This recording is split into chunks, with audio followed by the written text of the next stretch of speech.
Hey everyone, Adam here. Some stories don't shatter your life all at once. They don't end with screaming matches, slammed doors, or obvious betrayals. They fade, slowly, quietly, with messages that stop coming, with promises that turn into I need space, with the kind of silence that hurts more than any argument ever could. Tonight, I'm bringing you 5 Reddit stories that began with love and took a dark, unforgettable turn. Stories about giving someone space, only to realize you were being erased. About standing beside someone through their lowest moments, just to be left behind once they were strong again. About watching a 6-year relationship get replaced in 3 weeks while you're still crying on the bathroom floor, trying to understand what went wrong. About believing you were healing together, while the other person was quietly preparing to move on without you. And about that devastating moment of clarity when you finally realize you love them more than they ever loved you. And how that truth changes your life forever. These aren't stories filled with revenge or closure. They're about the slow ache, the delayed heartbreak, the kind that hits at 2 a.m. when the world is quiet and your thoughts are loud. And hey, if you want to skip ahead to a specific story, I've added timestamps below for you. So if you've ever been the one who cared more, the one who stayed longer, the one who was left trying to make sense of someone else's disappearance, you're not alone. Get comfortable, put your phone down, and listen carefully. Because these 5 stories don't just get dark, they get real. She said she needed space, so I gave her forever, and that silence changed everything. The day she said she needed space, she kissed my forehead like everything was fine, and that's how I knew it wasn't. Because when someone treats a goodbye like a routine gesture, it means they've been rehearsing it long before you ever heard the words. And I'm David. I'm 27.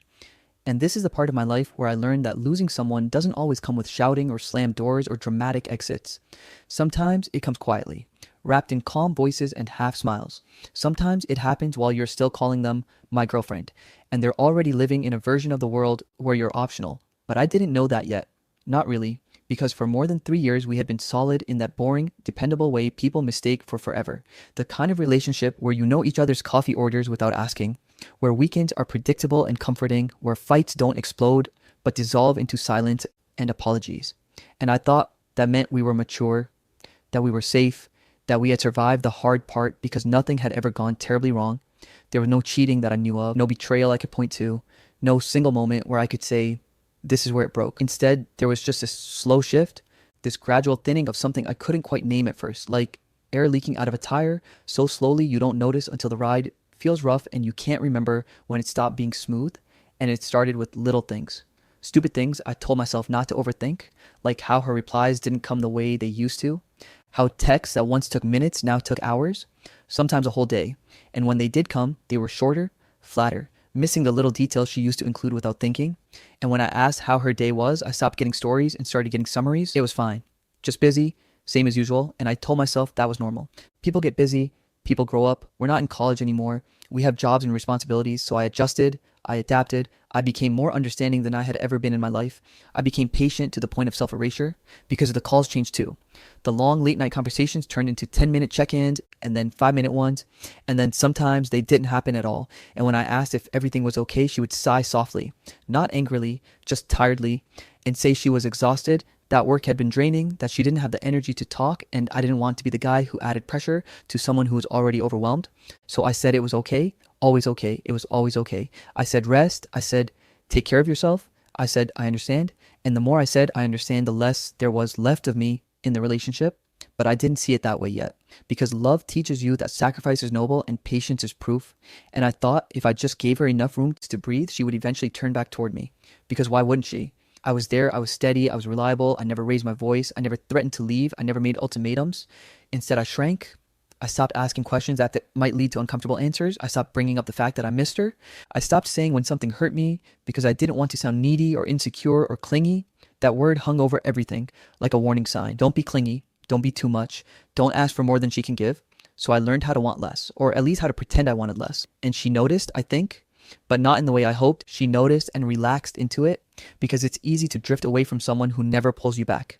And that's when the language started changing. The phrases that sound gentle but carry no warmth. The emotionally vague sentences that feel like they're meant to soothe you without actually saying anything. I just feel off lately, she would say, staring at her phone while I sat next to her on the couch, and I would nod like I understood what that meant even though it scared me, because off is a word without edges. It doesn't tell you what's wrong or how to fix it. It just tells you something isn't right and leaves you standing there with your hands empty. And when I asked if it was something I did, because of course I asked that, because when someone you love pulls away, your first instinct is to blame yourself, she would shake her head quickly and say, no, you didn't do anything wrong. And those words should have comforted me, but they didn't. Because if I didn't do anything wrong, then there was nothing I could do right. And that realization crept in slowly, like a shadow stretching across a room while you're not looking. And I started noticing things I wish I hadn't noticed. Like how she still had energy for everyone else, how she laughed freely with her friends, how she replied quickly in group chats, how she stayed out late and came home buzzing with stories that somehow never included me anymore. And I would sit there listening, smiling, asking questions, playing the role of the supportive boyfriend while feeling like an outsider in my own relationship, like someone watching through glass, close enough to see everything but unable to touch it. And the worst part was that she wasn't cruel. She wasn't cold. She was polite, considerate even. She thanked me for being understanding. She told me she appreciated my patience. And those words landed heavier than any insult could have. Because appreciation is what you give someone who's helping you move out, not someone you're building a future with. And still I stayed because leaving didn't feel justified. Because there was no dramatic betrayal to point to. Because from the outside, everything looked fine. And from the inside, I kept telling myself this was just a phase. That every relationship goes through lulls, that love isn't always fireworks. Sometimes it's quiet. Sometimes it's boring. Sometimes it's just showing up. And I was showing up every single day. Even when it hurt, even when I felt invisible, even when I started to feel like I was the only one trying to hold something together that was already slipping through my fingers. And there were moments, small, fleeting moments, where she would be warm again, where she would lean into me or laugh at something stupid I said. And those moments became my fuel, my proof that I wasn't imagining things, that there was still something there worth fighting for. And I clung to them harder than I should have, because when you're starving, crumbs feel like a meal. And I didn't realize how hungry I had become until one night, sitting across from her in our usual spot, listening to her explain, carefully, calmly, like she had practiced it, that she had been doing a lot of thinking, that she didn't know exactly what she wanted, that she felt overwhelmed and confused and needed time to figure herself out. And I felt my chest tighten because I recognized the tone, the softness that people use when they don't want to be challenged, when they want agreement, not discussion. And I nodded again, because nodding had become my reflex, my defense mechanism, my way of keeping the peace. And then she reached out, brushed her fingers against my arm, kissed my forehead, not my lips, my forehead, like you kiss a child or a memory. And she looked at me with that careful kindness and said, I think I just need some space right now. When I agreed to give her space, I meant it in the most genuine, adult way possible. Not as a tactic or a test or some silent protest designed to make her miss me, but as an act of trust, because when someone you love says they need room to breathe, you don't lock the windows. You step back and hope they remember why they opened them in the first place. So I told her I understood. I told her to take whatever time she needed. I told her I was here whenever she wanted to talk. And I said it calmly, without accusation, without desperation in my voice. And I even surprised myself with how composed I sounded. Like I had finally learned how to be secure. Like this was what emotional maturity looked like. And for the first few days, I felt almost proud of myself. Because I didn't text her good morning like I used to. I didn't ask how her day was. I didn't send her little things that reminded me of us. I told myself this was healthy, that this was respect, that love didn't need constant reassurance to survive. And at first the silence felt intentional, structured, almost mutual, like we had both agreed to pause and reset. But then days started slipping into weeks without anything changing, without any moment where she leaned back toward me. And that's when I started noticing things I wish I could have ignored, like how she still existed very loudly everywhere else while remaining completely quiet with me, how her social media stayed active while my messages sat unopened, how she posted smiling photos with friends, tagged at bars and brunches and rooftop parties, laughing in group shots like nothing in her life was uncertain. And I would stare at those pictures longer than I should have, zooming in on details that meant nothing and everything at the same time. The tilt of her head, the ease of her smile, the fact that she looked light, unburdened, and I would wonder how someone who needed space from me still had so much energy for the rest of the world. And I hated myself for noticing, for caring, for feeling that twist in my chest every time I saw proof that I was the only thing she had muted.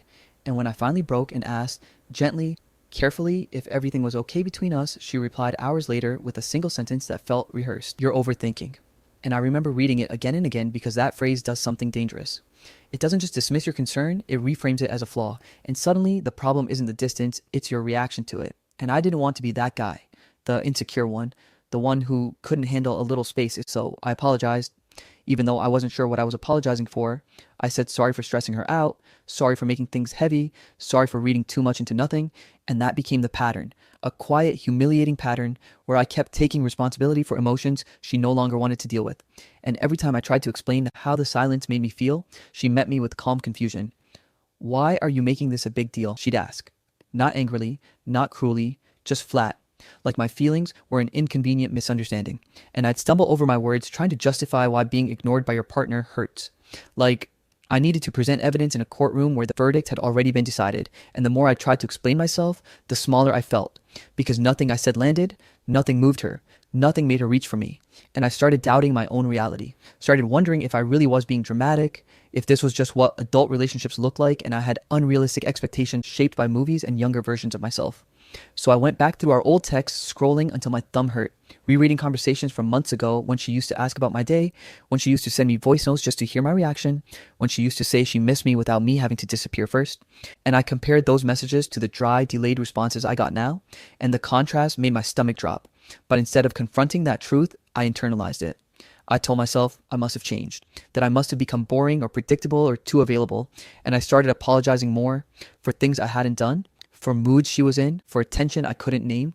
And every apology felt like another brick in the wall between us, because it taught her that distance didn't cost her anything, that she could pull away and I would simply step forward less. And there was a moment, a small but devastating moment, when I realized I wasn't really her partner anymore. I was just someone she updated occasionally, someone she checked in with when it was convenient, emotional background noise playing softly while she lived her real life elsewhere. And that realization didn't come with a dramatic breakdown. It came quietly. Sitting on my couch late at night, phone in my hand, watching the minutes tick by after I sent a simple, "Hope you're doing okay," and seeing nothing come back, not even a read receipt, while her Instagram story refreshed with new posts, new laughter, new proof that the world hadn't paused just because I had, and something in me shifted then. Not into anger, not into resolve, but into exhaustion, the kind that settles into your bones and makes you too tired to keep reaching for someone who never reaches back. And for the first time since we started dating, I stopped initiating contact completely. I didn't announce it. I didn't make a rule or set a timeline. I just stopped. I let the conversation die where it stood. I let the silence stretch without trying to fill it. And at first I kept checking my phone compulsively, expecting her to notice, expecting a, "Hey, you've been quiet," expecting some sign that my absence mattered. But hours passed, then days, and nothing came. And the silence answered me louder than any argument ever could, because it showed me exactly where I stood. And that night I sat alone in my apartment, the same apartment where we had once planned futures and argued about paint colors and laughed over burnt dinners. And I placed my phone face down on the table like it was something fragile, something that could break me if I looked at it one more time. And in that stillness, in that heavy, ringing quiet, it finally clicked. Not all at once, but clearly enough that I couldn't unsee it anymore. Space wasn't what she wanted. Distance was. I didn't wake up one morning and decide to heal. There was no dramatic turning point or motivational speech playing in the background. It was quieter than that. Almost accidental, like one day I simply realized I couldn't keep living in the waiting room of someone else's life. So I started doing things without announcing them to anyone, without posting about them, without turning them into proof that I was doing better. Because at that point, I wasn't doing better. I was just trying to survive the strange hollow feeling that had settled into my chest. And the first thing I did was schedule a therapy appointment. Not because I thought something was wrong with me, but because I couldn't untangle my thoughts on my own anymore. Because every quiet moment turned into a replay of old conversations and imagined futures that no longer had a place to land. And sitting in that small office across from a stranger who didn't know her name, or my history, felt safer than talking to friends who wanted to villainize her or fix me. And therapy didn't magically make things okay. It just gave my thoughts somewhere to go. It taught me how to sit with discomfort without immediately blaming myself for it. And alongside that, I started going to the gym, not with the intention of transforming my body or proving anything, but because physical exhaustion was easier than emotional exhaustion, because lifting weights gave my restless energy a direction, and there was something grounding about focusing on reps and breath and sweat when my mind wanted to spiral. And slowly, without realizing it, I began reconnecting with people I had drifted away from while trying to be endlessly available to one person. Old friends who didn't ask invasive questions or push advice, who just let me exist as I was. And being around them reminded me of parts of myself that hadn't revolved around a relationship, parts that laughed easily, that had opinions, that took up space without apologizing. And somewhere in the middle of all that quiet rebuilding, the truth finally surfaced. Not as an accusation, but as an observation so clear it almost hurt. She hadn't wanted to lose me completely. She just didn't want to carry the responsibility of loving me anymore. She wanted the comfort of knowing I was there without the effort of showing up. And once I saw it that way, everything made sense. The vagueness, the distance, the way she bristled whenever I asked for clarity, because clarity would have required a decision, and decisions require accountability, and realizing that didn't make me angry. It made me tired in a new way, the kind of tired that comes with acceptance. And instead of confronting her, instead of demanding explanations I already knew wouldn't come, I let go quietly. I stopped checking her social media, not in a dramatic, "I'm blocking you" way, but in a gentle, protective way. I muted her name. I removed the temptation to measure my healing against her happiness. I deleted drafts of messages I had written late at night when loneliness felt louder than logic. Messages that explained my feelings too carefully, that asked for reassurance she had already shown she couldn't give. And deleting them felt like choosing myself in small, unglamorous ways, like closing a door softly instead of slamming it. And days started to pass without me thinking about her first thing in the morning. Weeks passed where her absence felt less like a wound and more like a scar, something sensitive but no longer bleeding. And then, just when I had stopped expecting it, she reached out, casually, like nothing had happened, like we hadn't spent months dissolving, her message simple and almost amused. "Hey, you've been kinda distant." And I remember staring at those words for a long time, feeling a strange calm wash over me, because for the first time I didn't feel the urge to explain myself.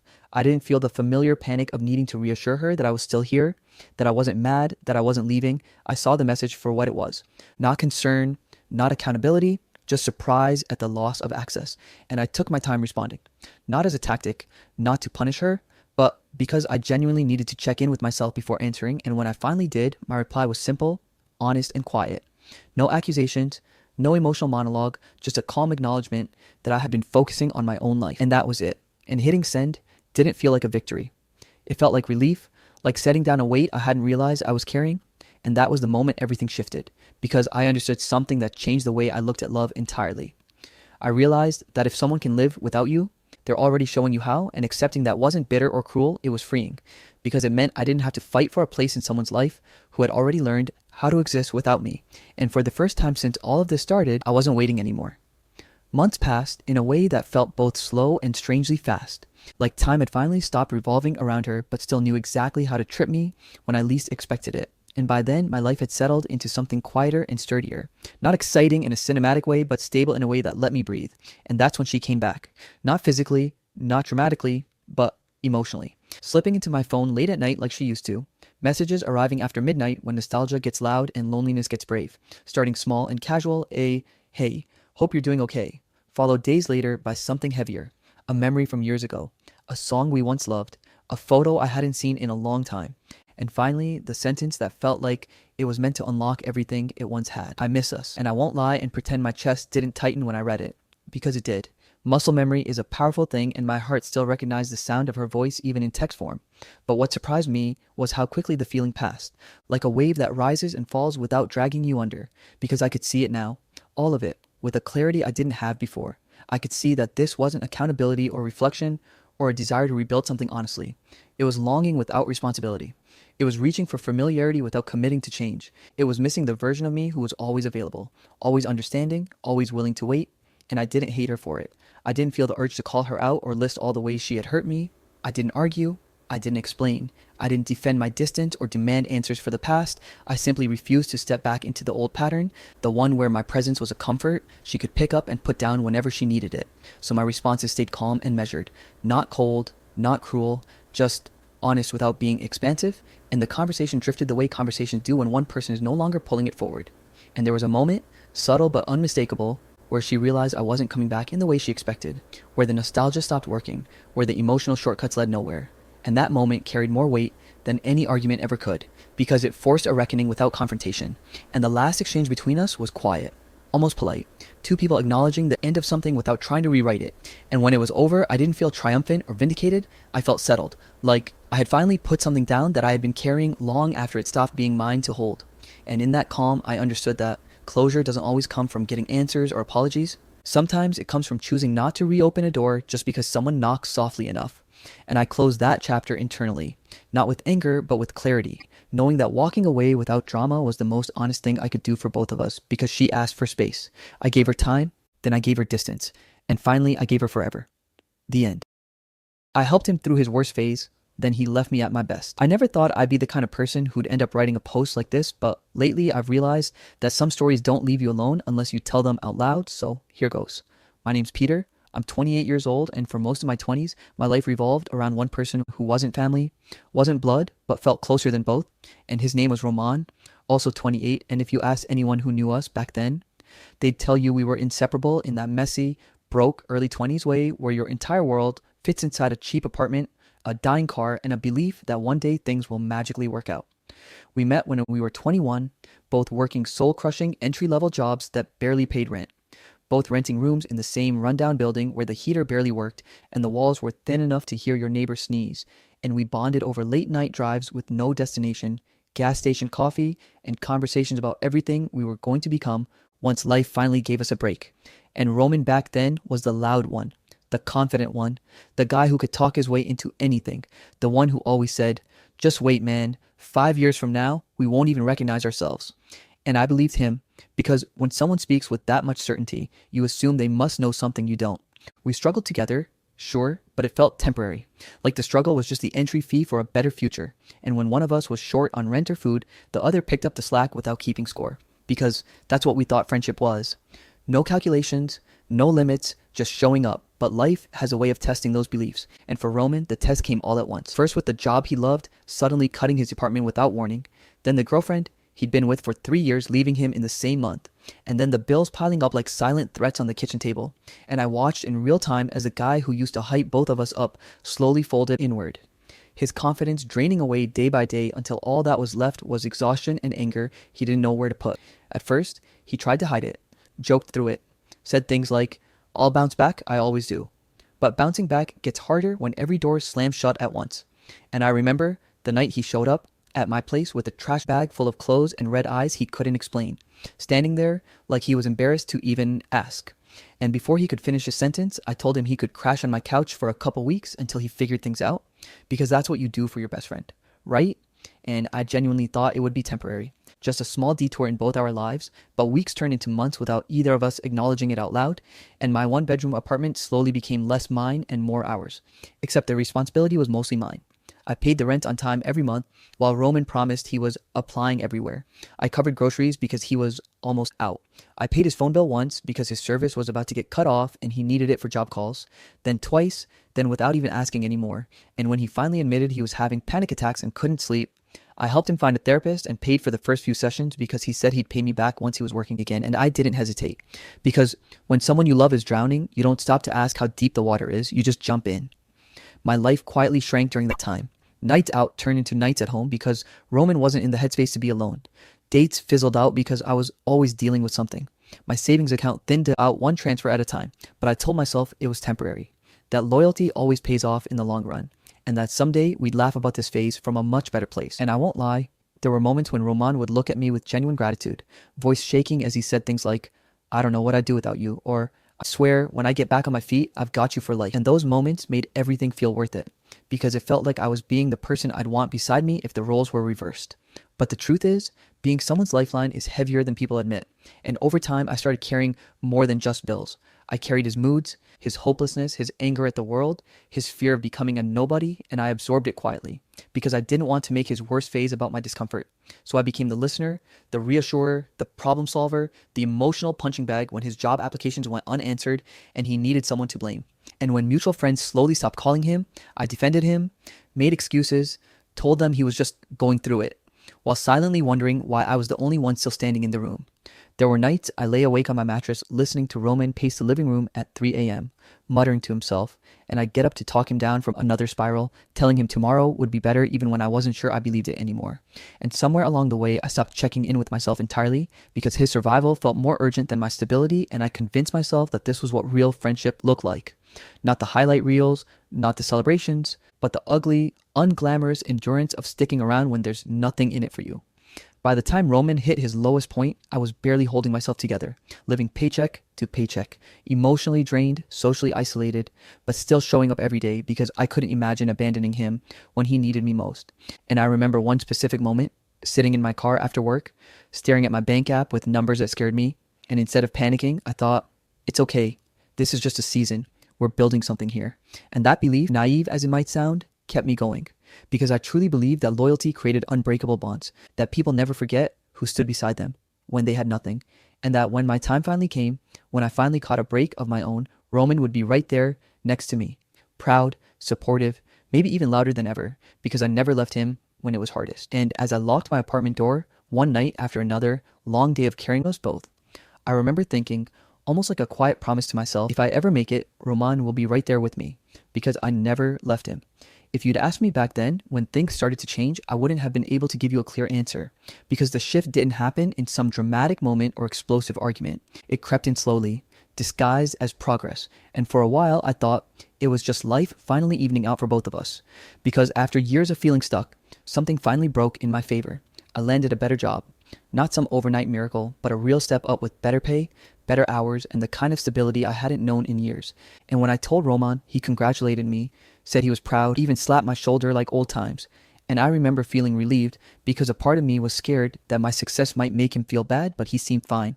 So I let myself be excited. I started sleeping better, dressing better, carrying myself differently. Not because I was trying to impress anyone, but because for the first time in a long while, I wasn't constantly bracing for disaster. And that confidence spilled into everything. I started reconnecting with friends I'd neglected, saying yes to plans again, even going on a few dates, and it felt like I was slowly becoming myself again, instead of just someone's safety net. Around the same time, Roman finally stabilized too. Not in a dramatic comeback way, but enough to function. He picked up a steady job, paid me back small amounts here and there, started therapy consistently. And on paper, it looked like we were both moving forward, which is why it took me so long to notice that something between us felt off, because the first signs were so small they were easy to excuse, like the way Roman would joke about my new job by calling it Corporate Peter, or make comments like, must be nice, whenever I mentioned work stress. Always said with a laugh, always with plausible deniability, so I laughed along too, telling myself I was being sensitive. That humor was how we coped, but the jokes didn't stop. They sharpened, and I started noticing how he'd roll his eyes when I talked about opportunities opening up, or how conversations that used to feel supportive now felt like competitions I didn't remember signing up for. When mutual friends congratulated me on my promotion, Roman would jump in with stories about how he'd helped me stay motivated during his rough patch, reframing my years of support as if it had been mutual encouragement instead of one-sided sacrifice. And I didn't correct him because I didn't want to seem petty, but something about it sat wrong in my chest, especially when he started minimizing the help I'd given him altogether, saying things like, "Bro, that's just what friends do," whenever I thanked him for being there for me now, as if rewriting the past made it easier to stand in the present. The strangest part was how uncomfortable he seemed whenever I did well, like my progress was an inconvenience, and I caught myself downplaying my own wins around him, softening my language, shrinking my excitement, because I didn't want to make him feel bad, which is a wild thing to realize in hindsight, that I was still protecting his feelings even when he wasn't struggling anymore. The balance between us had shifted, but Roman didn't know where to place himself in it, and instead of meeting me at eye level, he started pulling away emotionally, replying slower, canceling plans last minute, or showing up distracted, scrolling through his phone while I talked. And when I asked if everything was okay, he'd shrug and say he was just tired, stressed, busy, words I'd used myself countless times, so I gave him the same grace he'd been given by me for years, believing that friendships stretch and contract and this was just another phase. But there were moments that cut deeper than I wanted to admit, like the night a group of us were out for drinks and someone joked that I'd finally made it, and Roman laughed a little too loudly and said, "Let's not act like he didn't have help getting here," and everyone chuckled. But I felt something snap quietly inside me, because help had never been the issue. Resentment was, and I started to see it everywhere, in the way Roman compared our salaries, questioned my choices, dismissed my stress as rich people problems, even though I was far from rich, just no longer drowning. And it dawned on me slowly, painfully, that Roman was most comfortable when he was the one falling apart and I was the one holding things together, because that version of me never threatened his sense of self. When I struggled, he felt equal, maybe even superior, but when I succeeded, it forced him to confront parts of himself he wasn't ready to face. And instead of dealing with that honestly, he turned it outward, masking insecurity as sarcasm and distance. Still, I stayed loyal, because loyalty had become muscle memory, because I believed shared history mattered more than current discomfort, and because part of me was terrified that acknowledging the shift would mean admitting that the version of our friendship I'd believed in might not survive success, and I wasn't ready for that yet. So I told myself stories to make it easier. He's adjusting, he's proud, but doesn't know how to show it. He'll come around once things settle. Never considering the possibility that the man who leaned on me at his lowest might not know how to stand beside me at my highest. And that the bond I thought was unbreakable had been built on an imbalance neither of us ever named, because the truth I couldn't see yet was simple and devastating. Roman didn't hate my success, he hated how it made him feel about himself, and he loved me most when I was smaller than him. The thing about betrayal is that it rarely announces itself with a dramatic speech or a slammed door. Sometimes it just shows up as silence, and by the time you realize what's happening, the person you thought would always be there is already halfway gone. And that's exactly how it happened with Roman, during what should have been the best period of my life, when everything I'd worked for was finally lining up in ways I never imagined. Back when we were sharing cheap takeout on a stained couch and talking about someday my career was stable, I'd earned real respect at work. I wasn't constantly stressed about money, and for the first time in years, I felt grounded in myself, confident without being loud about it, proud without needing validation, and I genuinely wanted to celebrate that version of my life with the person who'd been there through the ugliest parts. But instead of leaning in, Roman started fading out. First subtly, then unmistakably. Replies that took days instead of minutes, canceled plans with vague excuses, new friend groups I'd never heard of suddenly taking priority, and at first I told myself I was being paranoid, that adults drift sometimes, that this was normal, but the pit in my stomach didn't go away, especially when I noticed he never asked about my life anymore, unless it was to compare it to his. When I finally tried to talk to him about it, not accusing, not emotional, just honest, he brushed it off like I was overthinking, told me I'd change, said things like, "You're different now, man," as if growth was a character flaw, and when I asked what he meant, he couldn't give specifics, just vague comments about me being too focused on work, or kind of full of myself lately, which hurt more than I expected, because I'd spent years shrinking myself around him, downplaying my wins, making sure he never felt left behind, and now I was being accused of arrogance for simply not struggling anymore.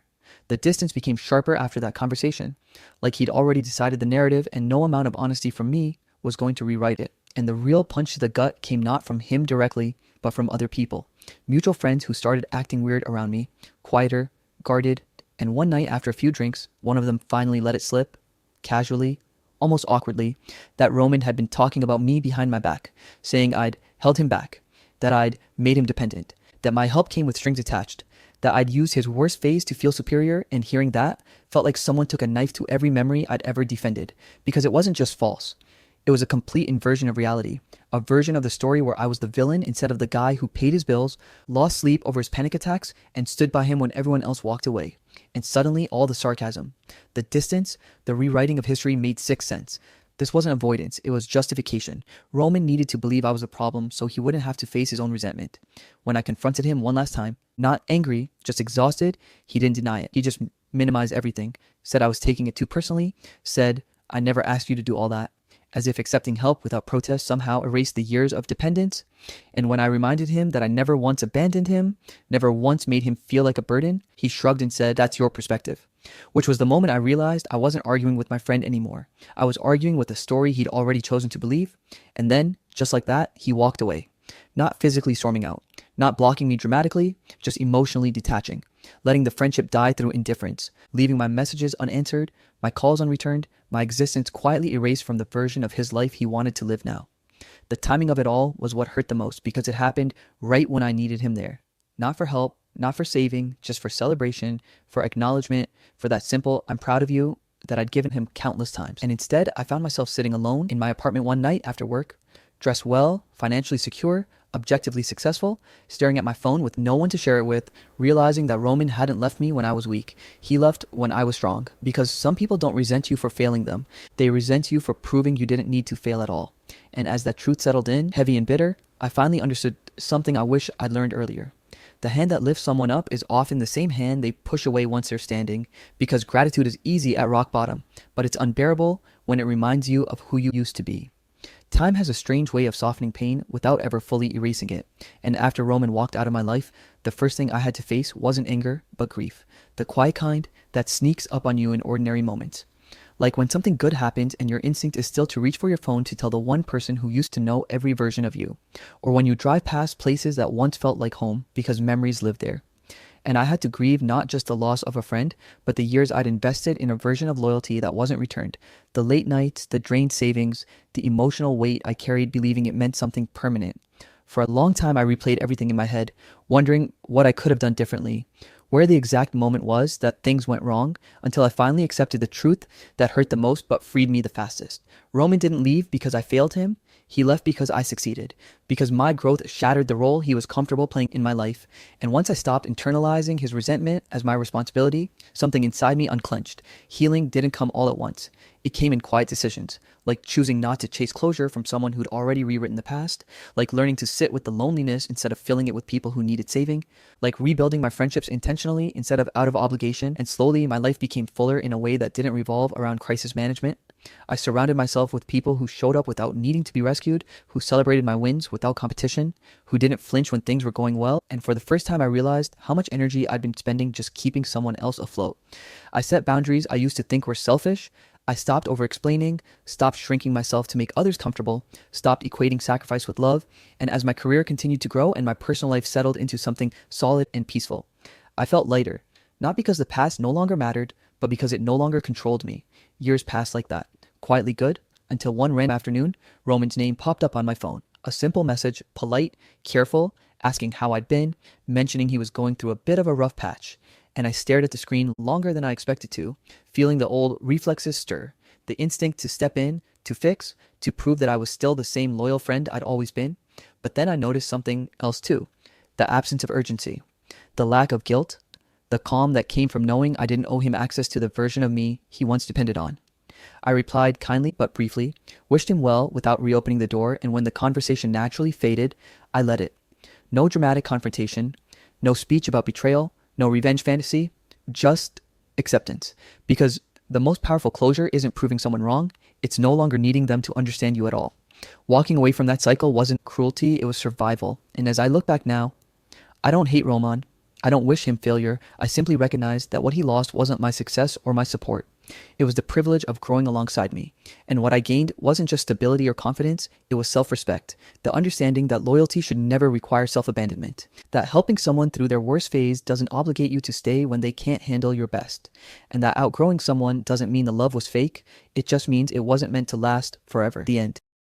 My partner moved on in just 3 weeks after our 6-year relationship, while I was still crying on the bathroom floor, trying to understand what went wrong. At 2:14 a.m., I was sitting on the cold tile floor of my bathroom in my work clothes, blazer tossed somewhere behind me, mascara smudged under my eyes, staring at a thin crack running through one of the tiles like it might explain how my life had split open so quietly. And I kept replaying the same sentence in my head over and over, because it didn't sound real, no matter how many times I heard it. Not when it came from the mouth of the person I had spent 6 years planning a future with, not when it was said so calmly, so evenly, like he was reading a grocery list instead of ending the most important relationship of my life. I just need space right now. I need time to find myself. And even now, as I write this to strangers on the internet because I don't know what else to do with all this weight sitting in my chest, I can still hear the way his voice didn't shake, how his hands stayed folded in his lap, how his eyes kept drifting toward the window instead of my face, like he was already halfway out the door while I was still trying to figure out how we got there. Because from the outside, we were the couple everyone thought was solid. The long-term relationship that survived bad apartments and job changes and family holidays and the pandemic and all the boring, unsexy parts of real life. The couple people asked, so when's the wedding? And are you guys ever going to leave that place? And I used to smile and say, eventually, because eventually felt like a promise we didn't even have to say out loud anymore. We had routines that looked like love, Sunday grocery runs, shared streaming accounts, inside jokes no one else understood, toothbrushes in the same cup, his hoodies in my closet, my hair ties everywhere. And for a long time, I thought that was what stability was supposed to feel like. Not fireworks, not constant passion, just comfort and familiarity and choosing each other every day. Except somewhere along the line, I was the only one choosing, and I didn't see it until it was too late. Or maybe I saw it and convinced myself it was normal. Because when you're with someone that long, you start explaining things away. You tell yourself everyone goes through phases, that distance is temporary, that stress makes people quieter. Because it didn't start with a breakup. It started with little absences that were easy to ignore. The way he stopped asking about my day and just nodded when I talked. The way his phone seemed more interesting than my stories. The way our conversations turned logistical instead of emotional. Who's picking up dinner? What time are we leaving tomorrow?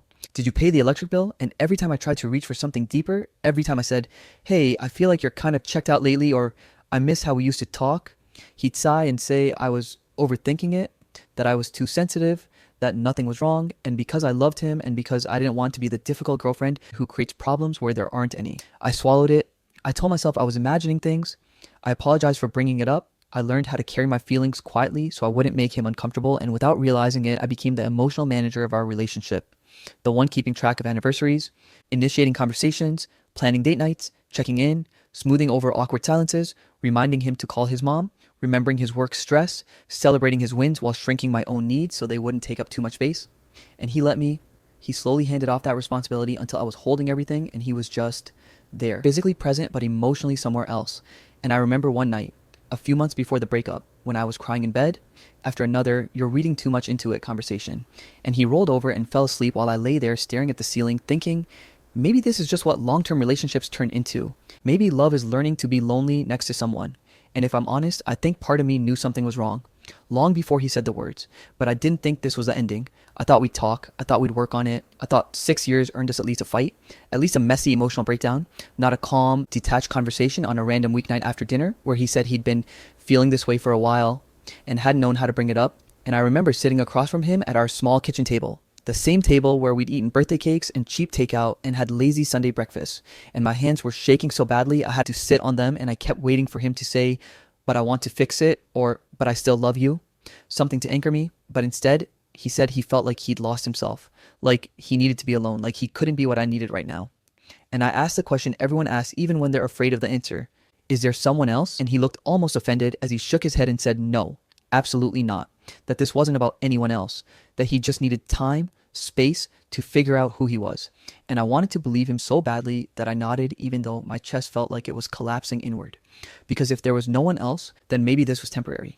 Maybe space didn't mean goodbye. Maybe time apart would make him miss me. And I clung to that word like it was a life raft. Space, because space implies a return.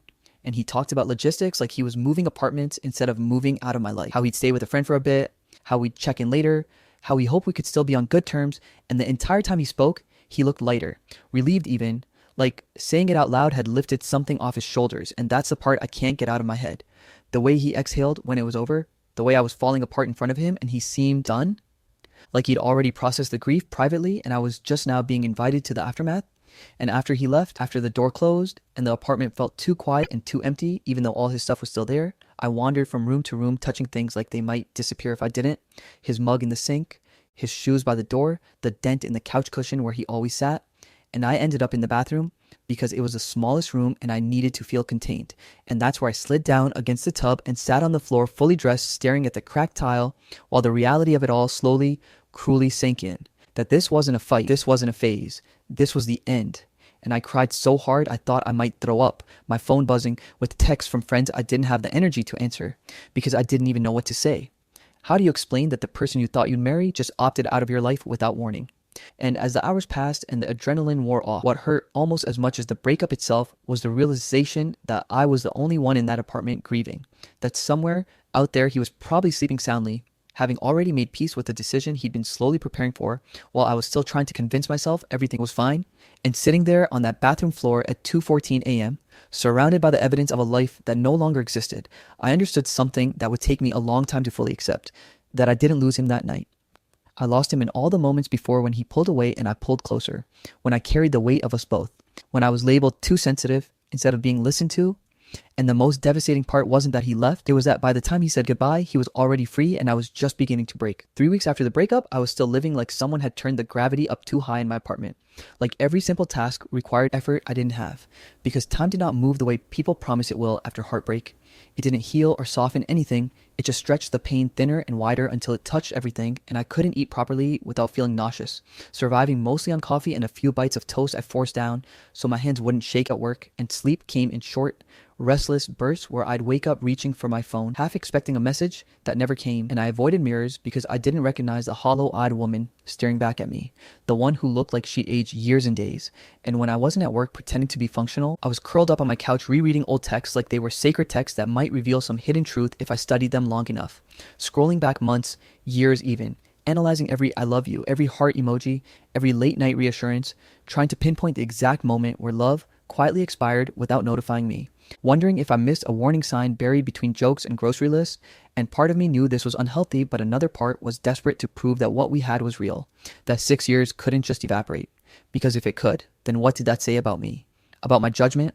About the life I'd built around him? And during those 3 weeks, I told myself stories to survive, that he was sad too, that he was struggling alone somewhere, that space meant reflection and growth, that time apart might lead us back to each other stronger, because hope is sneaky like that. It disguises itself as realism when you're vulnerable. And then one afternoon, exactly 21 days after my world ended, I was sitting at my desk at work trying to focus on an email when my phone buzzed with a text from a mutual friend, someone I hadn't really talked to since the breakup because I didn't want to answer the inevitable questions. And the message was so casual it almost didn't register at first. Something like, "Hey, random question, but did you know he's seeing someone new?" And I remember staring at my screen, feeling oddly calm for half a second, like my brain hadn't caught up yet, because that couldn't be right. It hadn't even been a month, and I typed back something equally casual. "What do you mean?" Even though my heart was already pounding, and she replied, "Oh, I just saw him out with this girl last weekend. They seemed pretty close." And that was the moment my chest caved in, because suddenly, every late night, every "I need space," every emotionally distant conversation rearranged itself into a picture I hadn't wanted to see. And I excused myself to the bathroom at work and locked myself into a stall where I sat on the closed lid with my hands shaking so badly I dropped my phone twice, telling myself not to jump to conclusions, telling myself it could be nothing, that seeing someone and being in love were different things, but that fragile optimism didn't survive long. Because that night, while mindlessly scrolling Instagram, the way you do when you're trying not to think, his name popped up on my feed before I could stop myself. And there it was. The confirmation I hadn't been ready for. A photo of him sitting at an outdoor restaurant, arm around a woman I'd never seen before, both of them smiling directly at the camera. Not a tentative smile, not a cautious one, but that confident, relaxed happiness that used to be reserved for us. And the caption was light and affectionate, something about good vibes and great company, with a heart emoji at the end like punctuation on my humiliation. And I remember the sound that came out of me wasn't even a sob, it was a strangled gasp, like my body didn't know how to process the shock, because while I was still crying on bathroom floors and counting the days since he left, he was already publicly claiming someone else, already rewriting his narrative, already moving forward without looking back. And I sat there staring at her face, zooming in like a detective, noticing the way she leaned into him, the way her hand rested easily on his chest like it belonged there. And my mind did what minds do when they're hurting. It started comparing. Her hair was shinier, her smile brighter. She looked carefree in a way I hadn't felt in months. And I wondered if she laughed more, if she was less sensitive, if she asked for less, if she made things easier for him. And then came the darker questions, the ones I didn't want to admit even to myself. When did this start? How long had she existed on the edges of my relationship? Was she just a coincidence or the reason he pulled away? Maybe not physically cheating, but emotionally. Maybe she was there during those months he seemed distant. Maybe she listened when he stopped listening to me, and the thought that he could tell me there was no one else, while already having one foot in a new story, made me feel foolish, replaceable, like I'd been holding onto a role that had already been recast. And the humiliation of it all was suffocating, because grief is one thing, but grief mixed with embarrassment is cruel. It makes you feel small. It makes you feel like everyone else is watching you fall apart while your ex upgrades their life. And I became painfully aware of the contrast between us, me in old pajamas eating cereal for dinner because cooking for one felt pointless, him dressed nicely for date nights, me muting his account and then unmuting it minutes later because self-control abandoned me, him posting stories, laughing with friends, me calculating how long it would take before I could reasonably delete his number without feeling like I was erasing myself. And the worst part was the way his moving on so quickly seemed to invalidate everything we'd shared, like our 6 years together had just been a waiting room before he found the real thing. And I started rewriting our history in my head, questioning whether he'd ever been as invested as I was, whether I was just convenient, comfortable, familiar, someone to pass time with until something better came along. And I felt this deep, aching shame that I was still so stuck on someone who clearly wasn't stuck on me, that I was measuring my worth against his timeline. And each day that passed without him missing me felt like proof that I was forgettable. And I cried over the smallest things, songs on the radio, couples holding hands, restaurants we used to go to, and every tear felt heavier, knowing that while I was breaking, he was building something new.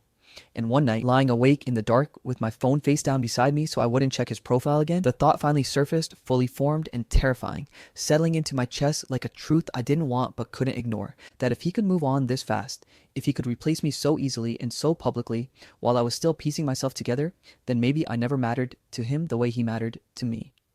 And that realization hurt more than the breakup itself, because it didn't just take him away, it threatened to take my sense of value with it. By the time the anger showed up, I was already so tired of being sad that it felt almost like relief, because sadness had hollowed me out quietly, while anger at least made me feel present. And it didn't arrive all at once in some dramatic explosion. It seeped in slowly during the weeks after I found out he'd moved on. During the moments when I realized I was at the bottom of whatever emotional pit I'd fallen into, when crying stopped feeling cathartic and started feeling pointless, when I could sit on my couch staring at nothing for an hour and not even notice time passing. And that was when something shifted. Not because I suddenly felt strong or healed or empowered, but because my brain finally stopped trying to protect him from my own thoughts, and once that door cracked open, memories I had buried started lining up differently, like puzzle pieces rearranging themselves into an image I didn't want to see but couldn't unsee. Moments that had once felt confusing now made sense in the ugliest way. The way he'd shut down whenever I tried to talk about my feelings, the way he dismissed concerns with, "you're reading into it," the way every serious conversation somehow ended with me apologizing for bringing it up at all. And I started to understand that this wasn't just emotional distance, it was emotional neglect. The kind that doesn't leave bruises but slowly convinces you that your needs are unreasonable, that your reactions are exaggerated, that wanting reassurance is a flaw instead of a normal human desire. And I saw how often he avoided discomfort by letting me carry it instead, how he'd rather withdraw than engage, rather go quiet than risk conflict, and how I learned to compensate by becoming smaller, easier, quieter, telling myself I was being mature when really I was being erased. And the most painful realization wasn't that he left. It was that I had been grieving the relationship alone for a long time while still technically in it, crying next to him while he slept, feeling lonely while sharing a bed, sensing the absence long before the goodbye. And one night, sometime after midnight, when sleep refused to come, I pulled out an old notebook I hadn't touched in years and started writing because my head felt too loud to contain itself. And at first, it was just a messy dump of thoughts, accusations, questions, pages of why wasn't I enough, and what did I do wrong. But then something strange happened. Somewhere between the third and fourth page, my handwriting changed, steadied, and instead of asking what I had done wrong, I started listing moments that had hurt me that I'd brushed aside at the time. Times I'd felt dismissed, minimized, taken for granted, and seeing them all in one place without immediately defending him felt like taking off blinders I didn't know I was wearing. Because when I read it back, it was obvious, painfully obvious, that I had been trying to make a relationship work with someone who had already emotionally left. And the next day, I took that notebook with me to my first therapy session, sitting across from a woman who didn't know him, didn't know our history, didn't have any reason to protect his image the way I still instinctively did. And when I explained everything, the breakup, the quick rebound, the way I felt like I was losing my mind trying to understand how he moved on so fast, she listened quietly and then said something so simple it knocked the air out of me. She said, "It sounds like he didn't heal faster than you. It sounds like he avoided grieving altogether." And I remember blinking at her because no one had framed it that way before. And she continued explaining that some people don't sit with loss, they replace it. They distract themselves with novelty, with attention, with a new person who doesn't yet require emotional depth, and that moving on quickly often says more about discomfort with introspection than emotional strength. And that sentence rewired something in my head because I had been measuring my pain against his apparent happiness like it was a competition I was losing, when really we weren't playing the same game at all. He wasn't healing, he was escaping, and once that idea took root, other things followed, like the understanding that love isn't proven by how fast you replace someone, it's proven by how deeply you're willing to feel the loss of them. And suddenly, his timeline stopped feeling like a verdict on my worth and started looking like a pattern he'd likely repeat, because someone who can detach that easily probably learned how to do it long before me. And around that time, I noticed something else shift. Not dramatically, not in a way I could brag about, but subtly. I stopped checking his social media, not because I was suddenly strong or over it, but because I was exhausted. Exhausted from the emotional whiplash, exhausted from reopening wounds on purpose, exhausted from handing him power over my mornings and nights. And one day I realized I'd gone an entire afternoon without thinking about what he was doing, and instead of panicking, I felt quiet. And in that quiet, there was space to see myself again. Not as someone who had been rejected or replaced, but as someone who had loved deeply and stayed longer than she should have. Someone who ignored her own discomfort to keep the peace. Someone who confused endurance with commitment. And the anger I felt wasn't explosive or vengeful. It was focused. It was directed inward and outward in equal measure. Angry at him for checking out instead of communicating. Angry at myself for accepting crumbs and calling it compromise. And that anger slowly, painfully began to transform into self-respect. Not the kind that comes with affirmations and bold declarations, but the kind that grows from acknowledging reality without excuses, from admitting that I deserved more presence than I received, that being low maintenance had cost me my voice, that I wasn't too sensitive, I was just with someone who didn't want to meet me where I was. And the more I allowed myself to feel that without immediately softening it, the lighter I felt. Not happy, not healed, but clearer, like the fog was lifting just enough for me to see the outline of myself again. And for the first time since the breakup, I stopped asking what I could have done differently to make him stay, and started asking why I had worked so hard to stay where I wasn't fully seen. And that question didn't have an answer yet, but it felt like the beginning of something honest, something mine. Sometime after the anger softened into something steadier, I stopped waiting for the moment everyone promises will come. The apology, the explanation, the late night message where he suddenly understands what he lost, because I realized how much of my healing had been paused on a hypothetical version of him that might never exist. And the quiet truth was that even if he did come back with perfectly chosen words, it wouldn't give me what I actually needed, which was peace. And that realization didn't arrive with fireworks or empowerment music playing in the background. It arrived in small, almost boring ways. Like the morning I woke up and made coffee without thinking about who used to drink it with me, or the evening I rearranged my living room simply because I wanted it to feel different, or the first time I caught myself planning something months ahead without mentally checking whether it aligned with someone else's schedule. And slowly, without announcing it, I stopped framing my life around his absence and started filling it with my presence. I deleted old photos, not in a dramatic purge, but in a practical one, because I didn't need reminders of a version of myself that was always trying to be enough. I stopped rereading our last messages because I finally accepted that no combination of words would unlock a different ending. And I noticed that the urge to explain my side of the story to him, to make him understand how much he hurt me, faded once I understood that his understanding was never the missing piece. My self-respect was. And months later, on an unremarkable afternoon, I ran into him by accident at a grocery store, the kind of mundane place where lives overlap without warning. And I saw him before he saw me, older somehow, familiar but distant. And I waited for the wave of emotion everyone talks about. The racing heart, the anger, the sadness, the urge to say something profound. But what came instead was neutrality. A calm awareness that this person used to be central to my world and now wasn't. And when he noticed me and said my name with a slight hesitation, we exchanged a few polite sentences like acquaintances who once shared a class rather than a life.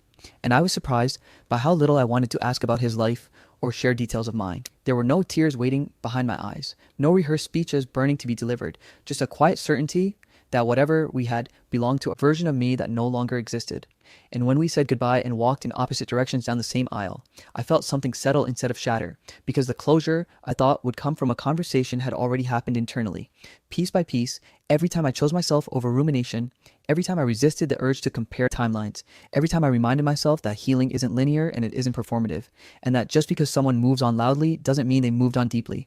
And as I continued rebuilding my life, not as a statement, but as a necessity, I began to recognize the strength in what I'd survived, the nights I thought I wouldn't make it through, the mornings I got up anyway, the way I learned to sit with discomfort instead of escaping it. And I stopped seeing the end of that relationship as a personal failure and started seeing it as information, proof of what I was willing to tolerate and what I no longer would. And the more distance I gained, the clearer it became that I hadn't been abandoned out of nowhere. I had been released from a dynamic where I was constantly trying to earn something that should have been freely given. And I didn't lose him in the way I once thought. I didn't lose a soulmate or a future or a great love. I lost a version of myself that believed love meant enduring emotional absence and calling it commitment. And standing here now, looking back at the woman who sat on her bathroom floor at 2:14 a.m., convinced her life was over, I want to tell her that what she thought was the worst moment was actually the beginning of her choosing herself. Not loudly, not perfectly, but consistently. And the truth that finally set me free wasn't that I was easy to replace. It was that I was too valuable to keep shrinking, and I didn't need closure from him, because I became it the moment I stopped begging to be chosen and started walking forward on my own. The end. I thought we were healing together. Turns out I was healing alone while she was quietly moving on. People think breakups are loud, like doors slamming and voices cracking and phones thrown across rooms, like cheating revelations and ugly words you can't take back. But that's not how mine started, and maybe that's why it took me so long to realize it was even happening, because our relationship didn't explode, it didn't shatter, it didn't fall off a cliff, it just started leaking, slowly, quietly, in places I didn't think to check, like a roof that looks fine until one day you notice the water stain spreading across the ceiling, and you can't remember when it first appeared, only that it's been there longer than you want to admit. And when I look back now, at 27 years old, sitting alone in my apartment in the US, typing this out like a confession to strangers, I can pinpoint the version of us that was still whole, still warm, still stupidly happy, because there was a time when we were easy together, when love didn't feel like a problem to solve, when we laughed in grocery store aisles over nothing, when she used to steal fries off my plate even though she swore she wasn't hungry, when we stayed up too late talking about dumb hypotheticals and serious dreams in the same breath, when she'd look at me like I was home and I felt chosen without having to ask for it. And I don't say that to romanticize it or pretend we were perfect. We weren't, but we were alive. We were connected. There was a current running between us, and then somewhere along the way, the current weakened. Not enough to set off alarms, just enough that things felt a little dimmer, like someone turned the lights down one notch, and I told myself my eyes would adjust. The first thing I noticed was the silence. Not complete silence, but the kind that creeps in between conversations, where her replies started coming later than usual. Not hours at first, just later. And when I asked how her day was, I'd get shorter answers. Not cold, just trimmed, like she was editing herself down to the bare minimum. And I remember thinking, she's stressed, work has been brutal lately, everyone pulls back sometimes, and I meant it. I wasn't lying to myself yet. I genuinely believed this was normal, that long-term relationships went through quieter phases, that love didn't always look like fireworks, sometimes it looked like routine and patience, and I prided myself on being the kind of guy who didn't panic at the first sign of distance, the kind who stayed steady, who didn't make everything about himself. So when her eye contact started drifting, when she'd scroll on her phone while I was talking and nod like she was listening, but miss the point of what I said, I swallowed the tiny sting and told myself she was tired. When the shared laughs became fewer, when jokes that would have once sent us into giggle fits just landed with a small smile, I told myself humor ebbs and flows. When she stopped reaching for my hand automatically and only held it when I initiated, I told myself intimacy doesn't disappear. It just needs reminding. And I became very good at reminding. I reminded us with small gestures, with check-in texts, with surprise coffee runs, with gentle affection, with, "Hey, are you okay?" said in 100 different ways, and she never pushed me away, which is important because that's what kept me hopeful. She didn't reject me outright. She just received me passively, like someone accepting a gift they didn't ask for, grateful but detached. And if you've never experienced that, it's hard to explain how confusing it is because there's no clear enemy, no clear problem, no moment you can point to and say, that's when it broke. Instead, there's just this growing sense that you're slightly out of sync, like you're walking together, but your steps don't land at the same time anymore. And the first time she said the words that would later echo in my head, like a warning siren I didn't hear soon enough, we were sitting on the couch after dinner, plates pushed aside, TV on but muted, the room lit by that soft evening glow that used to feel intimate. And she sighed, not dramatically, just enough for me to notice, and said, "I think we both need to work on ourselves a little." And I remember my chest tightening, not in fear exactly, but in alertness, like my body knew this sentence mattered even if my brain hadn't caught up yet. But then she added, together, and smiled softly, and just like that, the tension eased because together was the word that mattered to me. Together meant we weren't giving up. Together meant this was a phase. Together meant growth. And I nodded and said something supportive and calm like, "Yeah, I've been feeling that too," even though I hadn't, not in the way she meant it. But I wanted to meet her where she was, and from that moment on, I committed myself fully to the idea of us healing together. Like it was a project, like it was a promise, like it was love in action. I started therapy within a week, not because she asked me to, but because I wanted to show up better. I wanted to understand myself, my triggers, my patterns. I wanted to make sure I wasn't the reason she felt distant. I read articles about communication and attachment styles late at night, bookmarked posts about emotional safety and active listening. I learned phrases like validate before responding and curiosity over defensiveness, and I practiced them. God, did I practice them? I initiated conversations that scared me, calm ones, thoughtful ones, where I say things like, "I want to understand you better," and "tell me if I've hurt you," and "I'm open to hearing hard things." And sometimes she would nod and say she appreciated that. Sometimes she'd say she didn't know what to say. Sometimes she'd say everything was fine. And I'd accept that even when it didn't feel true. I apologized for things I didn't even know were wounds. For moments she brought up casually, like they'd been sitting in her chest for months, and I didn't argue. I didn't explain. I didn't defend myself. I just listened and owned my part. Even when my part felt unclear, because I believe that's what healing looked like. Humility, effort, consistency. And I told myself love meant choosing to stay when things got uncomfortable. And on the surface, she agreed with all of it. She'd say the right things. She'd tell me she was glad we were talking, glad we were working on things, glad I was going to therapy. And those words kept me going because words are powerful when you're looking for reassurance, but actions tell a quieter truth. And hers stayed mostly the same. The distance didn't close. The warmth didn't return. The effort didn't mirror mine. And I noticed, of course I noticed, but I kept explaining it away. She needs time. Healing isn't linear. Everyone processes differently. She'll open up when she's ready, and the more I invested in fixing us, the more careful I became. I watched my tone, my timing, my expectations. I measured my needs before voicing them, asking myself, is this reasonable or am I asking too much? Am I being supportive or needy? And slowly, without realizing it, I started shrinking parts of myself to fit the version of me I thought would be easiest to love. The version that didn't ask for too much, didn't rock the boat, didn't make her feel pressured. And what scares me now is how noble that felt at the time. How mature, how patient, how healthy I thought I was being.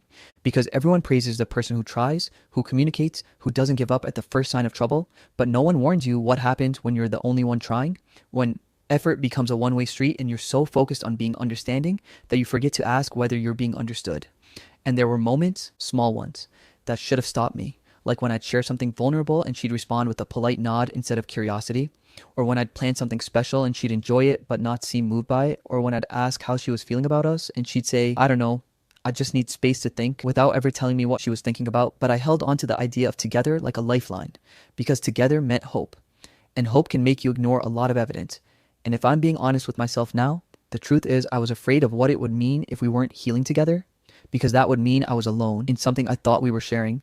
It would mean the distance wasn't temporary, it was directional, and I wasn't ready to face that. So I kept showing up, kept working, kept bleeding quietly while telling myself it was growth. And by the end of that chapter of my life, though I didn't know it was a chapter then, I had become someone who was deeply invested in saving something that was already drifting away. Someone who mistook endurance for progress and silence for peace. And it wasn't until much later, with the benefit of hindsight and a lot of painful clarity, that I could finally put words to what was really happening, that I could admit the truth I couldn't see back then, which is this. I didn't realize then that healing together meant I'd be doing all the bleeding alone. I don't know exactly when trying turned into my full-time job, but somewhere after we agreed to work on ourselves together, I became hyper aware of everything. My tone, my timing, my words, my silences, the way I phrased questions, the way I breathed around her emotions, and it felt like living with a constant internal narrator grading my performance, because every interaction started to feel like it mattered too much, like one wrong sentence could push her further away. So I learned to soften everything, to round the edges off my feelings before presenting them, to preface concerns with reassurance and end honesty with apologies. And I told myself this was growth, that this was what emotional maturity looked like, being mindful, being careful, being patient. But if I'm being honest now, it was anxiety dressed up as effort. And it showed in the way I started tracking her moods without realizing it. The way I could tell what kind of evening it was going to be just by how she said hello. The way I chose my battles by deciding whether something was worth potentially making her withdraw, which usually meant it wasn't. So I swallowed my needs one by one, telling myself they weren't urgent, they could wait. She needed space. Healing isn't linear, remember? And the strangest part was that as I became more emotionally vigilant, she became calmer, lighter even. And at first I thought that meant we were making progress because she seemed less tense, less reactive, more at ease. But now I understand that her calm wasn't the peace of someone healing, it was the quiet of someone detaching, of someone slowly unburdening themselves from a relationship they no longer felt responsible for maintaining. And I didn't see it then because I was too busy trying to be the stable one, the understanding one, the partner who didn't add pressure. So I planned things, meaningful things, because I thought reconnection required intention. Dates that weren't just dinner and a show, but experiences, walks through neighborhoods we used to love, weekend getaways I researched carefully, evenings where I recreated our early rituals, music we used to play, jokes we used to repeat, hoping muscle memory would do what conversation couldn't, and she went along with it. That's the part that messed with my head. She showed up. She smiled. She said thank you. She enjoyed herself in a polite, distant way, like a guest appreciating the effort without feeling the intimacy behind it. And afterward, I'd feel strangely empty, like I'd poured everything into a moment that didn't quite land. And when I tried to talk about that emptiness, to open up gently, she'd respond with vague reassurance. Things like, I know, I just need time, or I'm really trying, or I appreciate you being so patient. And those words should have comforted me, but instead, they left me floating because they didn't actually say any concrete. They didn't invite me closer. They didn't tell me where she was emotionally. They just asked me to keep waiting. And the shift in language was subtle but devastating once I noticed it. Because somewhere along the way, I love you stopped being said without prompting. And I appreciate you took its place. And appreciation isn't a bad thing, but it's not the same as love. Appreciation is what you feel towards someone who's doing a lot for you. Love is what you feel towards someone you don't want to lose. And hearing I appreciate you, after pouring my heart out, felt like being thanked for a service rather than embraced as a partner. And I didn't know how to say that without sounding needy or accusatory. So I didn't. I just nodded and smiled and told myself it was temporary. Everything's temporary if you wait long enough, right? But waiting started to change me in ways I couldn't hide. My friends noticed before I did, because from the outside, it was obvious that I was quieter, more distracted, more anxious, that I laughed less easily, that I checked my phone too often, that I seemed tired in a way sleep didn't fix. And when they asked how things were going, I'd say we were working on it, that we were communicating, that we were growing, because I needed that to be true. And the truth was harder to say out loud. The truth was that I was starting to feel like a therapist instead of a boyfriend. Like every interaction was about her process, her feelings, her space, her journey, and mine existed only in relation to how well I could support hers. And there's a quiet erosion that happens when your needs are always postponed for the sake of someone else's healing, because you start to feel like a burden for having them at all. Like wanting reassurance is asking for too much. Like missing closeness is a flaw you need to work on. And I internalized that so deeply that even when I felt lonely sitting next to her, I told myself it was my issue to resolve, not something she needed to meet me in. And that's how you end up auditioning for a role you already had, constantly proving your worth, your patience, your understanding, hoping the right combination of effort and empathy will make someone choose you again. And the signs that she was leaning elsewhere emotionally didn't arrive all at once. They slipped in quietly. Comments about conversations she'd had with other people that seemed deeper than the ones we were having. References to inside jokes I wasn't part of. The way she'd light up when talking about time spent finding herself, which increasingly didn't include me. And I told myself that was healthy, independence is good, couples shouldn't be codependent, she deserves her own space, but what no one tells you is that independence stops being healthy when it becomes avoidance, when it's used as a buffer to keep intimacy at bay, and whenever I tried to talk about the future, even gently, even hypothetically, she'd deflect, saying she didn't want to think that far ahead, that she was focusing on the present, that pressure made things worse, and I believed her, because I didn't want to be the guy who forced clarity before she was ready. But clarity delayed is still clarity denied, and each time the future was sidestepped, a small part of me learned not to expect it, and that's when it hit me. Not in a dramatic epiphany, but in a quiet, sinking realization that settled in my chest one night, as I lay awake replaying another conversation where I'd done everything right and still felt wrong. That I wasn't fixing us, I was fixing myself in preparation for a relationship that only existed on my side. That her calm wasn't the result of mutual effort, but of emotional withdrawal. That while I was bending and adjusting and healing and apologizing, she was slowly letting go. And the sentence that formed in my mind terrified me, because once you see it, you can't unsee it. The truth I'd been avoiding because it meant facing the possibility of loss, which was this. I was fixing myself for a relationship she had already mentally left. The thing about truth is that it rarely announces itself. It doesn't always arrive with a confession or a breakdown or a dramatic moment where everything finally makes sense.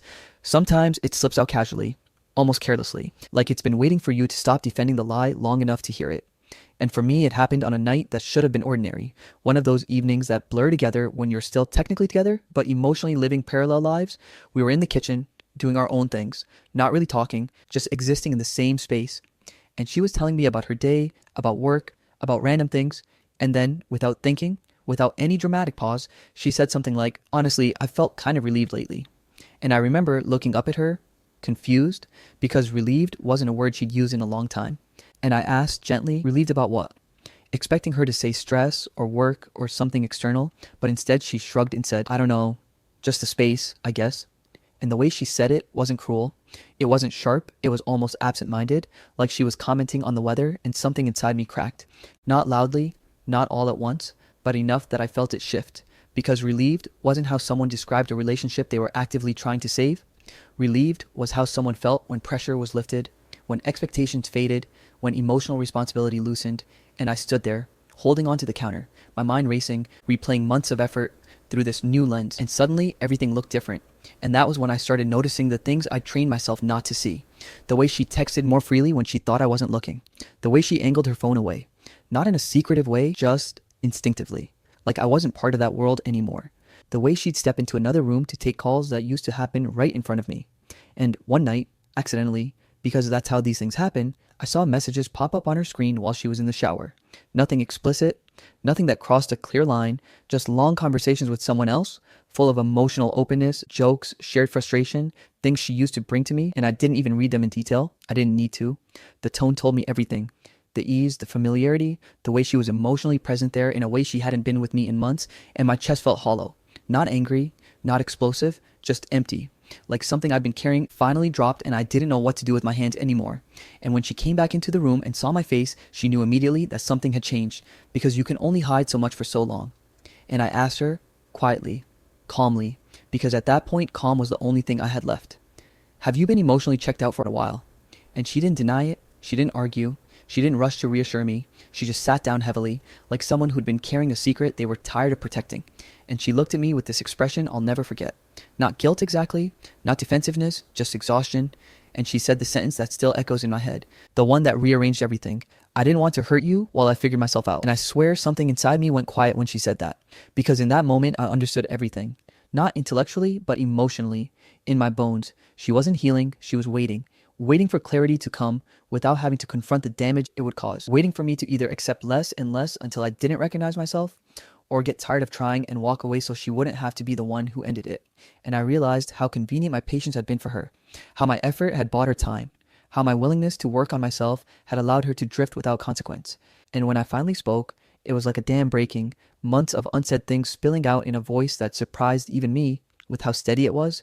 I told her how lonely I'd been sitting next to her, how carefully I'd been living around her moods, how I felt like I was constantly auditioning for a place I already had, how I'd been shrinking myself to make things easier, how exhausting it was to love someone who kept asking for space without ever telling me where I stood. And she listened. She really did, but she didn't interrupt. She didn't correct me.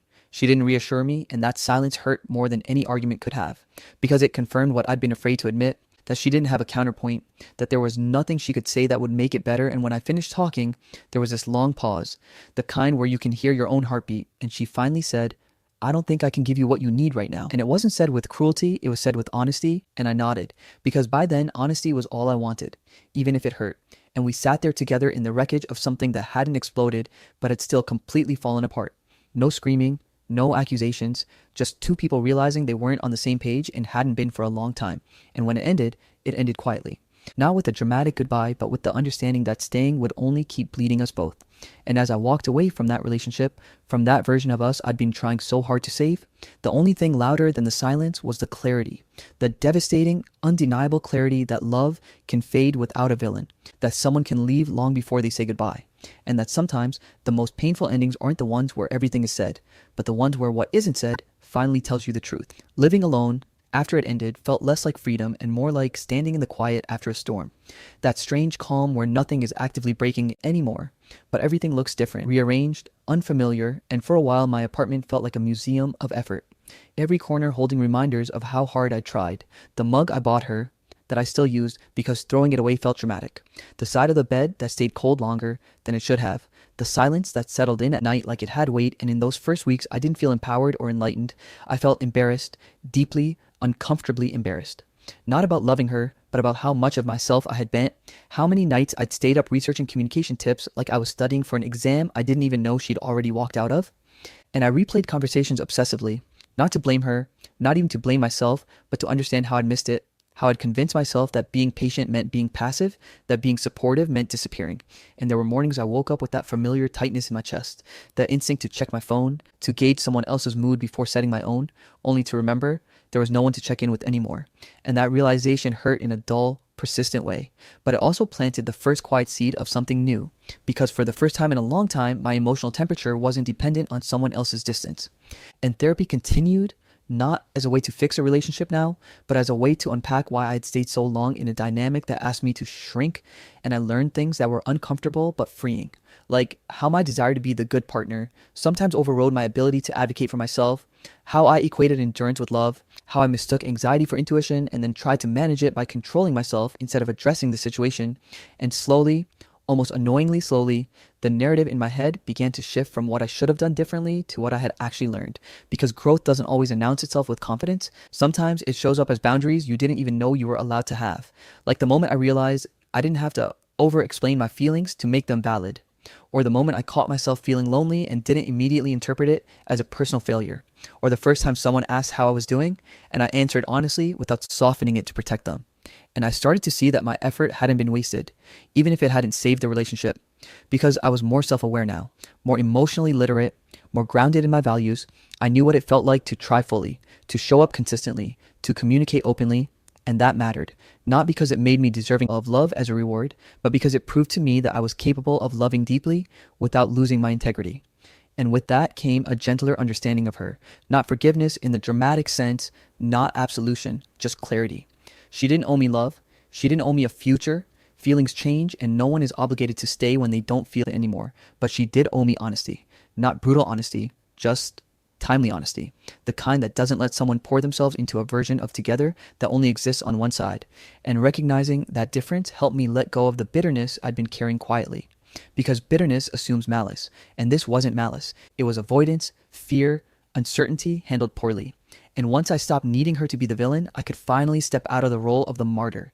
And that's where the real healing happened. Not in dramatic declarations or glow-up montages, but in small, almost boring moments. Like cooking for myself without rushing, or making plans without checking anyone else's schedule, or sitting with discomfort instead of immediately trying to fix it. And I noticed how my body felt lighter, how my thoughts weren't constantly looping, how I laughed more freely with friends without that undercurrent of worry. And one night, months later, as I walked home alone, I realized I wasn't replaying the past anymore. I wasn't wondering what I could have done differently. I wasn't bracing myself for emotional whiplash. I was just present, and that presence felt like something I hadn't had in a long time. And it hit me then, with a kind of quiet certainty that didn't need to be announced, that healing alone hadn't been a punishment or a failure. It had been a gift I didn't know how to recognize at first, because healing alone meant I learned to listen to myself again, to trust my needs, to respect my limits, to understand that love isn't proven by how much you're willing to endure.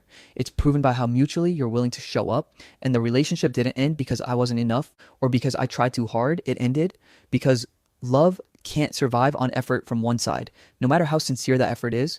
And if you're reading this feeling like you're the only one holding things together, like you're constantly adjusting while telling yourself it's just a phase, like you're healing for two while the other person drifts quietly, I want you to know this part matters. The part where you choose yourself without turning bitter. The part where you stop auditioning and start standing still. Because I thought I failed because I healed alone. But the truth is, healing alone is what finally brought me back to myself at the end.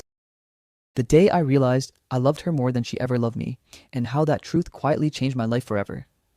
I'm Mike. I'm 26 now, and for a long time I genuinely believed I had already met the person I was going to spend my life with. And I know that sounds dramatic, but I don't mean it in a movie way or some grand love at first sight nonsense.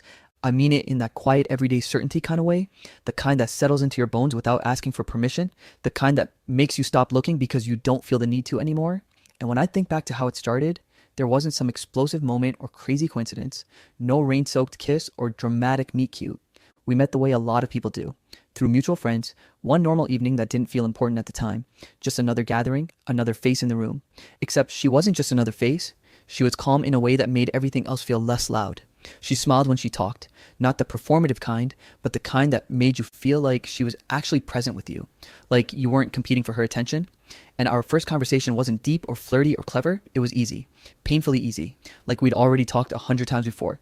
We laughed about dumb things, shared stories that weren't polished, and when the night ended, I remember driving home, feeling strangely grounded. Not excited in a chaotic way, but steady, like something had quietly clicked into place. And over the next few weeks, that feeling only grew. Texting her didn't feel like strategizing. Calling her didn't feel like a risk. Being around her didn't make me nervous, it made me calmer, and I think that's what got me. The way she felt like home before she ever was one. I didn't rush into anything, at least I don't think I did. I just found myself wanting to know her better, wanting to hear about her day, wanting to be there in small ways, remembering how she took her coffee, the music she put on when she was stressed, the way she talked about her goals with this mix of uncertainty and hope, and I admired her, genuinely. Not in a pedestal way, but in a quiet respect kind of way. I wanted her to succeed. I wanted to be someone who made her life easier, not heavier. And when we eventually started dating, it felt like a natural extension of what was already there. Not a leap, not a gamble, just the next step. And I remember thinking that this was what healthy love was supposed to feel like. Consistent, calm, intentional. I showed up because I wanted to. Not because I felt obligated. I made time because she mattered. Not because I was afraid of losing her. I believe love was built in the everyday moments. The checking in, the listening, the effort you give, even when you're tired. Especially when you're tired. So I did those things without keeping score. I listened to her vent about work even when I was exhausted. I adjusted my schedule to see her. I remembered things she mentioned once in passing and brought them up later just to make her smile. I supported her ambitions even when they didn't align perfectly with my own plans. And none of it felt like sacrifice at the time. It felt like partnership, like this is just what you do when you care about someone, and she appreciated it. Or at least I thought she did. She'd thank me, hug me, tell me I was sweet, and those small affirmations were enough to keep me going, enough to reassure me that we were on the same page. Even though, looking back now, the first cracks were already there. They were just subtle enough that I didn't question them. I was usually the one initiating plans, the one checking calendars, the one saying, hey, when can we see each other? And when she initiated, it felt special, like a bonus. Not something I expected. I listened more than I talked. Not because she silenced me, but because she had so much to say and I genuinely cared. And when it came time to share my own worries or stresses, I'd shorten them, soften them, make them easier to digest because I didn't want to burden her. And when conflicts came up, small ones, nothing dramatic, I found myself being the one to compromise, to adjust, to say, it's fine, even when it wasn't fully fine.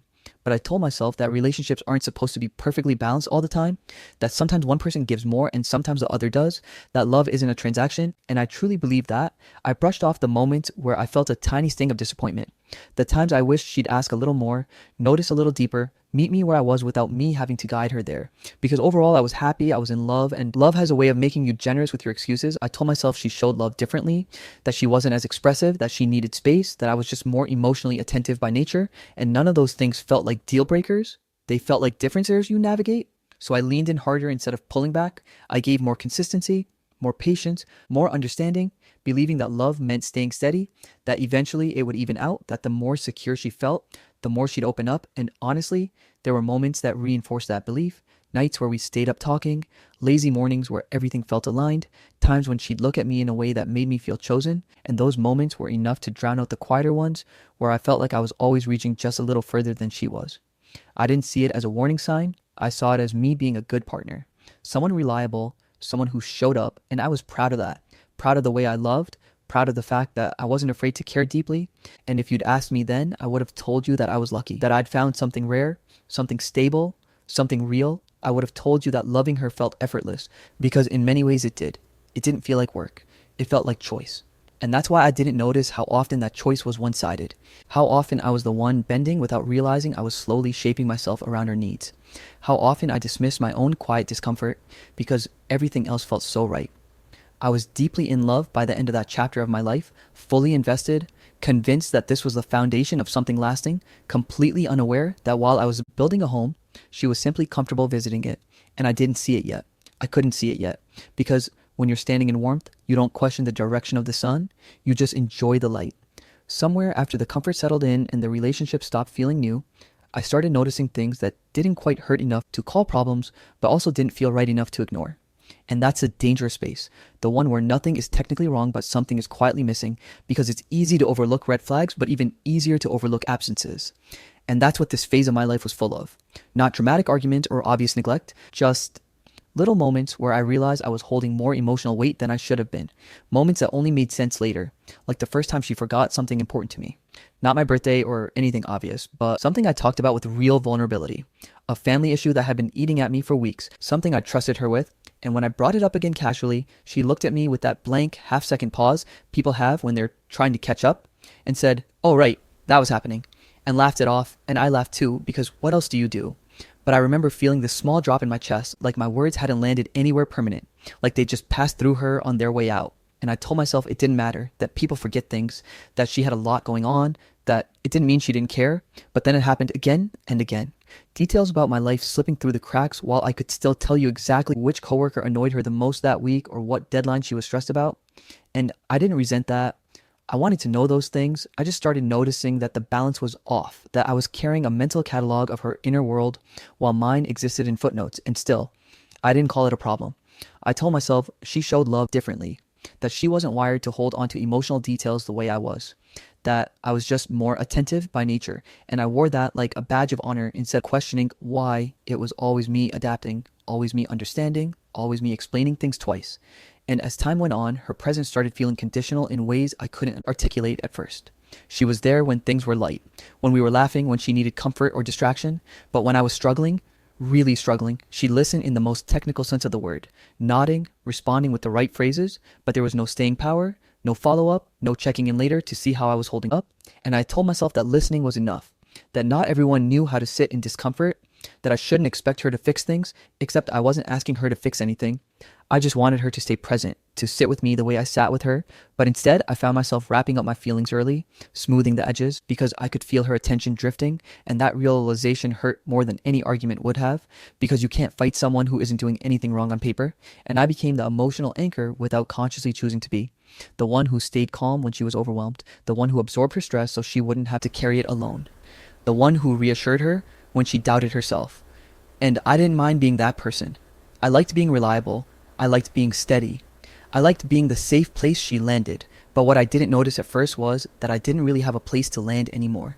Every time I started to lean, I caught myself before putting too much weight on her, because I could feel that like she wasn't built to hold it.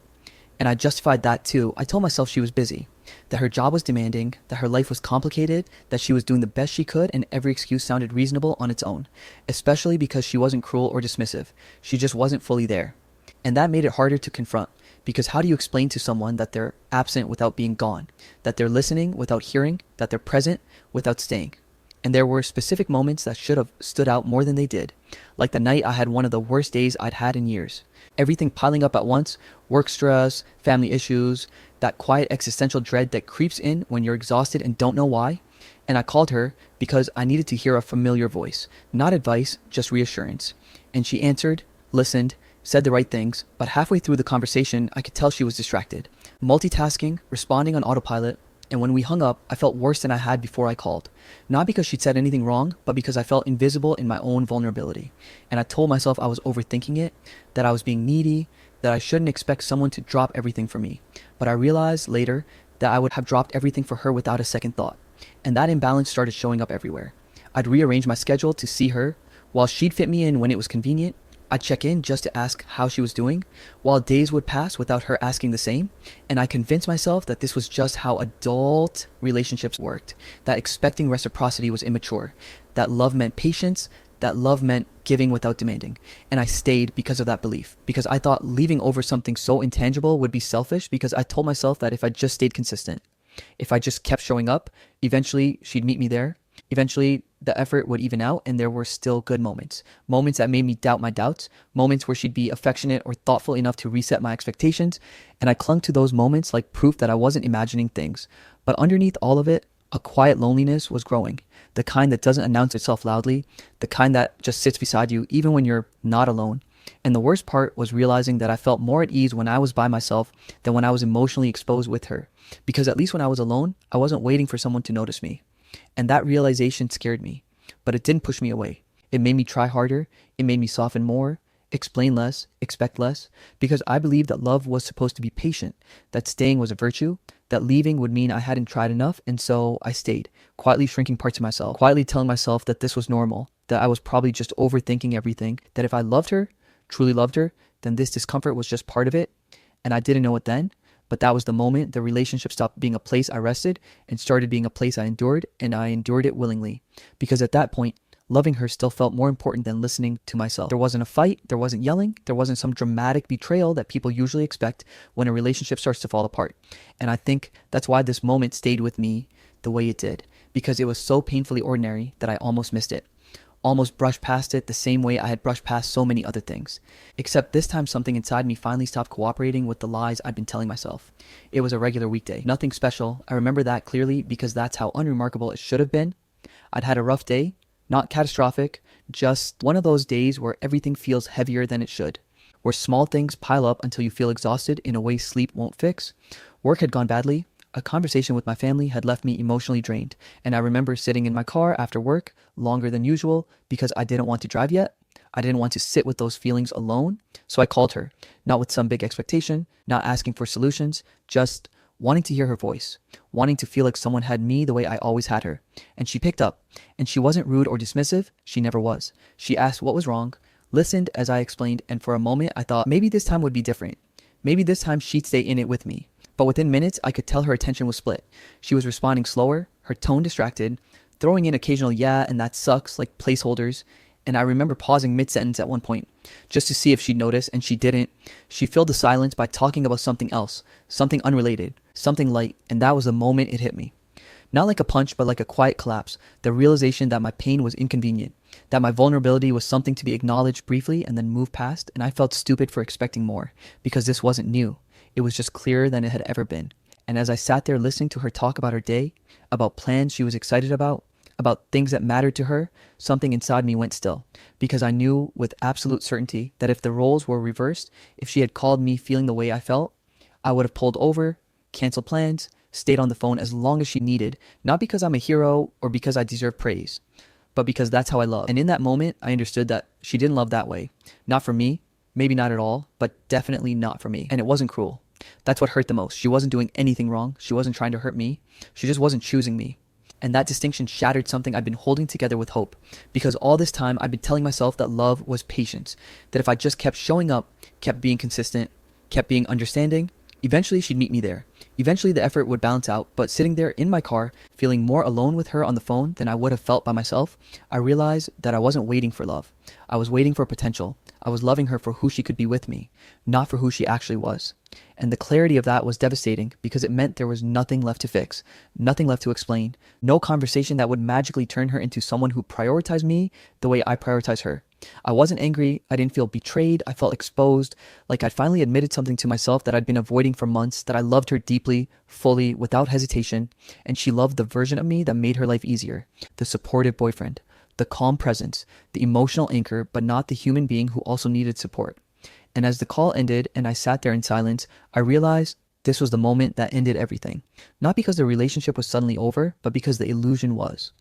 Because once you see that someone wouldn't show up for you the way you'd show up for them, you can't unsee it. And for the first time, I stopped asking myself why she wasn't giving more and started asking myself why I was accepting less. And that question hurt more than any argument ever could, because the answer meant accepting that no amount of effort, patience, or love on my part could force emotional reciprocity.